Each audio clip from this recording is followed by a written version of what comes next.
Саламатсыздарбы? Жаңы жылга саналуу күндөр калды. Багаты, жылтырак оюнчуктар, күлкү, шаң, мына ушулардын арасында салтка айланып калган Кытай жардыргыч заттары дагы бар. Миңдеген адамдар мына ушул Кытай жардыргыч заттарын алып, жардырып, көңүлдөрүн ачышып келишет. Бирок ушул жардыргыч заттардын балким зыян жактары бардыр.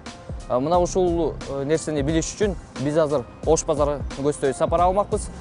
Сиздер биз менен болуңуздар.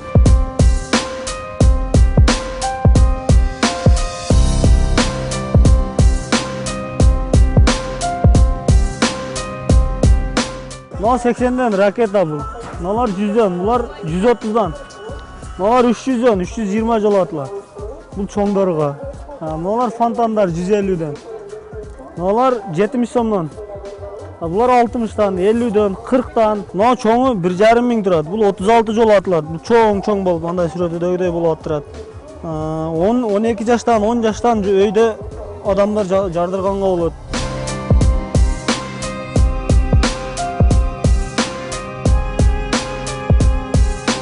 Былтыркы мисалы 50 миң сомго товар алган болсок, быйыл ошонубуз 65 миң болду.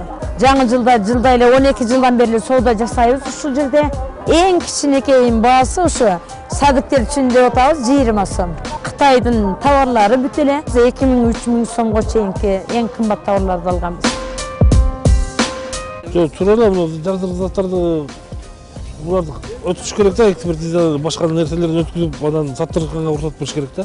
Былтыр мен өзүм жолдош болом, өзүмдүн досум Тыныбек деген Таластан. Ушу жардыргычтын айынан 4 жашар баланын көзүнө кирип, Россияга барып туруп операция жасап келди. Жогорку кеңешке биз кайрылдык. Кат жазып, $7 миң операция жасап келди да. Анан мындайлар көп болот атпайбы? Бул мен эле айтып атканым силергечи. Айтпаган нерселер көп болот атпайбы? Ана жаңы МВДга да мен айтайын деп атайын кат жазайын деп аткам өзүм делечи. Азыр аябай көп болуп кетти. Жардырып, чөнтөктөрүнө салып коет экен. Чөнтөктөрүн айырып кетет экен. Кээ бирлери болсо жүрөктөр түшүп калат экен. Жүрөктөр түшүп инсульт калмап, давлениеси көтөрүлүп кетип аткандар бар экен да. Ушундай экен. Буларды караган эч ким жок ачык эле.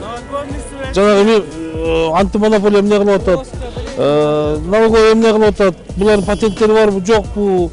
Госстандарт деген болуш керек да биздечи. Госстандарт эмне кылып атат? Белгисиз да. Ошол менен айтарым дегенчи. Буларды токтотуш керек негизи. Жардыргыч жок эле кыргыздар жаңы жылды тосконбуз.